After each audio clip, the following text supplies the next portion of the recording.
Morning, everyone. Dan at Ochiko Bushcraft. Well, it's Thanksgiving morning, and I am up on the high desert of Central Oregon. I left my pickup at about 6:30 this morning on a walk up a butte out in the high desert. It is 8 o'clock now, so I've been walking for about an hour and a half. So I'm several miles from my vehicle. It's been snowing for 2 days, and very cold this morning. I think it's right around 20 degrees.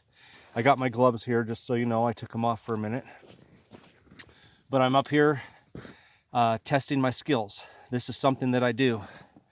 I will come up here in the high desert or up in the mountains, up in the Ochikos, with just minimal gear and test my skills. So let me show you what I have with me today, guys, because I have a very bare minimum of gear. I have what I'm wearing. That's it for clothing. Just a couple layers of clothing, my gloves, my hat. I have a Mora heavy duty companion knife. I have a bottle of Windproof waterproof matches from Uco. I have a single piece of fat wood, and I have a small bottle of water. That's it.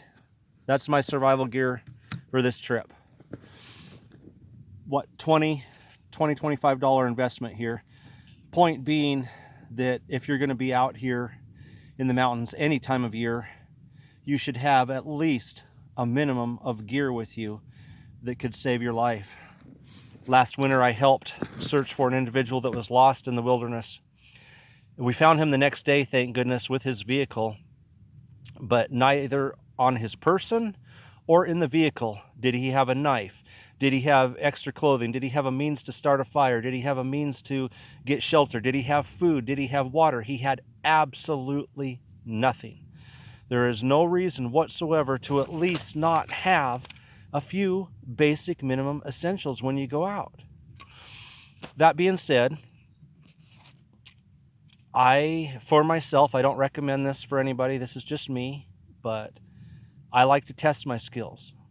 How am I going to know that these skills really work in a real survival situation if I don't put myself in situations like this occasionally and test them? So I'm several miles from my vehicle. It's 20 degrees. Best case scenario would be I could walk right back to my vehicle with no problem before I got into any trouble. Worst case scenario, I got to rely on these 3 pieces of gear and that little bottle of water to stay alive out here until search and rescue or somebody found me.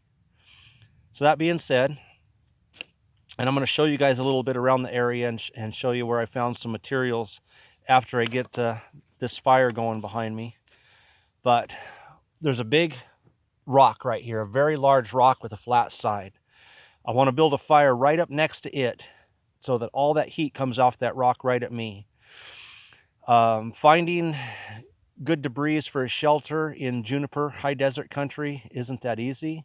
There are, however, a couple of large junipers right behind the camera where I could crawl up under the overhang if it started to snow again, and I could move my fire from here over close to me up under the tree.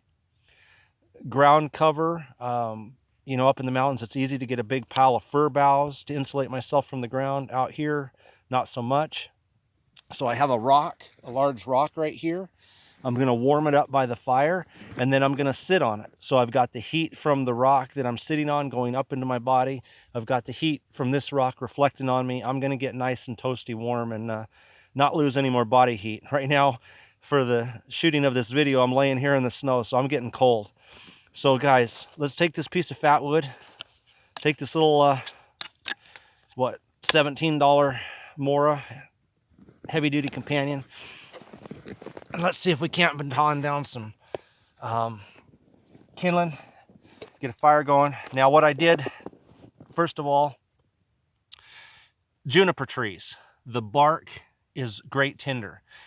Large limbs that are running parallel with the ground, the underside of them hasn't caught all the moisture from the rain and the stuff coming down, so you can tear off strips of bark underneath, get yourself some tinder. And then you can take that bark and you can just start working it back and forth in your hands and tearing it up and getting fine shavings. Catch a spark if you've only got a ferro rod, catch a flame from your match. I also found some dead junipers. I was able to tear or actually break large branches right off the side of the tree. This is nice and dry inside. As soon as I get a little fire going here, this is going to burn fantastic. And I already broke up a few small dead juniper branches here. So the next thing I need to do is get this piece of fat wood broken down into some small usable pieces. I'm gonna get my gloves on, or at least one glove on, because I'm gonna just use my hand hopefully to baton this down.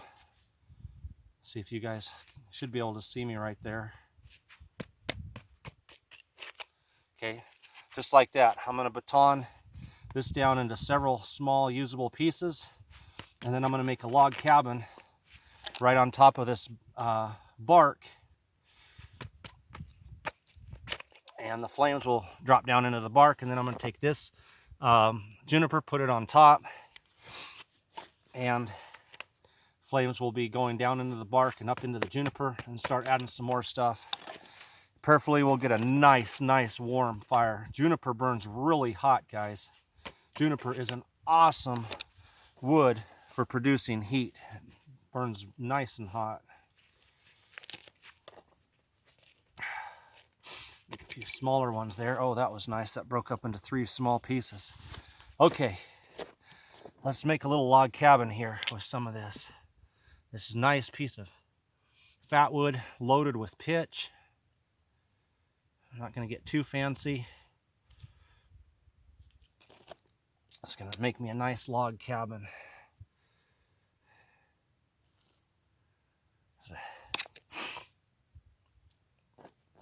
And the flames should come right up through that. Ignite all of that resin that's in that fat wood. All right. Nice. Okay. No excuse, guys, in this weather not to have a bottle of these in your pocket. They burn for about 15 seconds. These are the UCO Windproof waterproof matches. Every time I'm out, I got some in my pocket.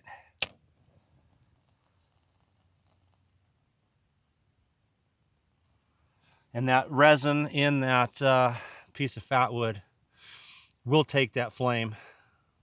15 seconds is plenty of time for the resin to catch that flame and for it to start burning.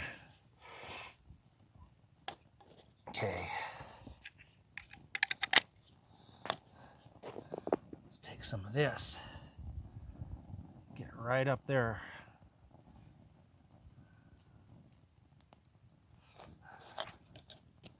There we go.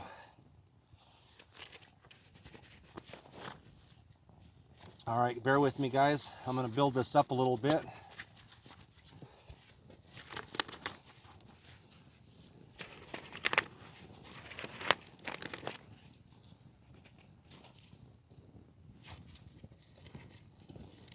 Yeah, nice. Got some nice dry juniper pieces. Start piling those on top. And like I said, you could hear that snap. That's nice and dry inside. That's going to start burning really well.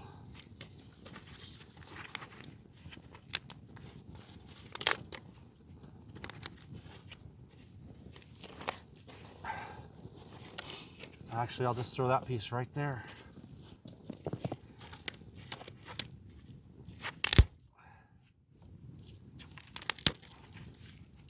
There we go. Look at that.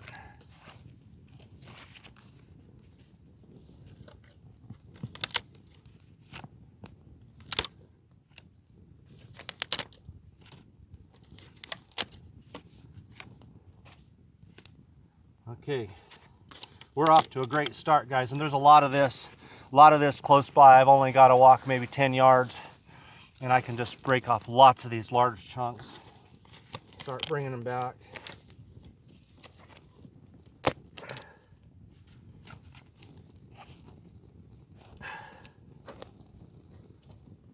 There we go. That's a good start. That's a really good start. And like I said, I got this rock here. I'm just gonna kind of let it sit here close to the fire and get really warm, and then I'll pull it back and I'm gonna sit on that rock and let this thing start building up some heat.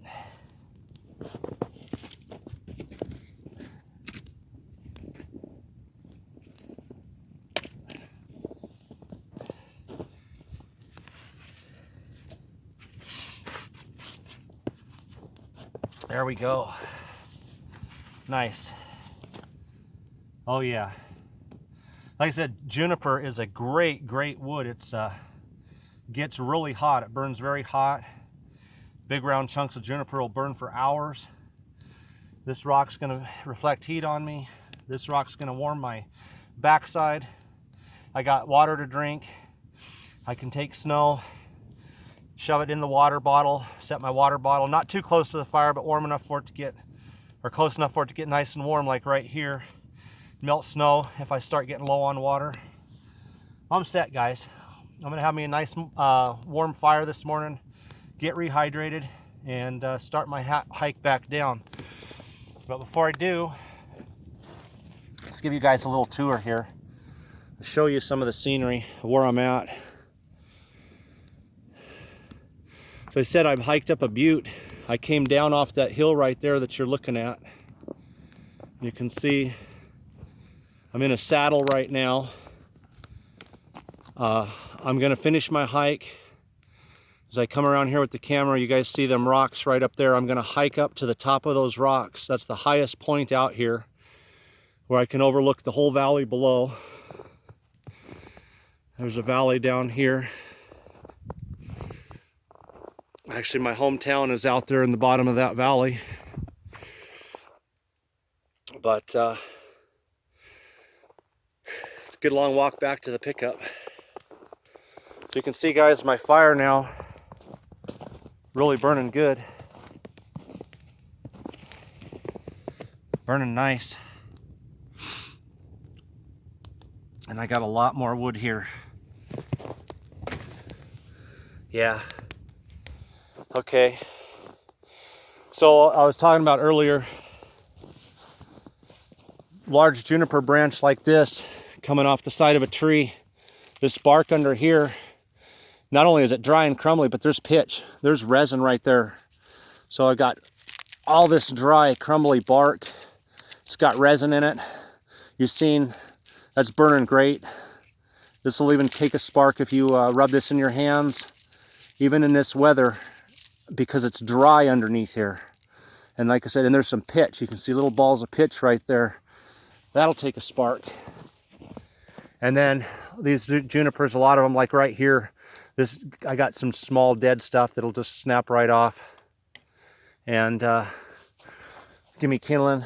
And then there's large pieces, like this piece here where these are sticking up off the ground. All these will burn real easy. So there's good resources out here for fire. There's actually great resources for fire.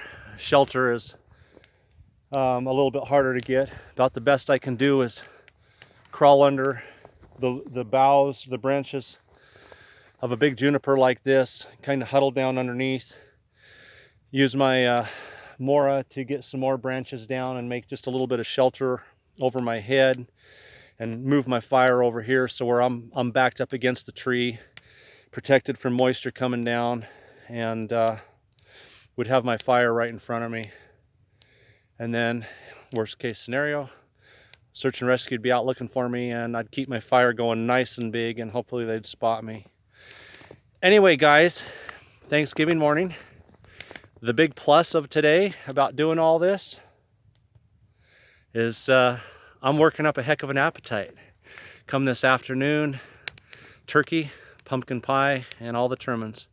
Guys, I pray and hope that each and every one of you has a safe and a happy Thanksgiving. Thanks for watching Untitled Bushcraft. Thanks for subscribing. Take care out there, guys.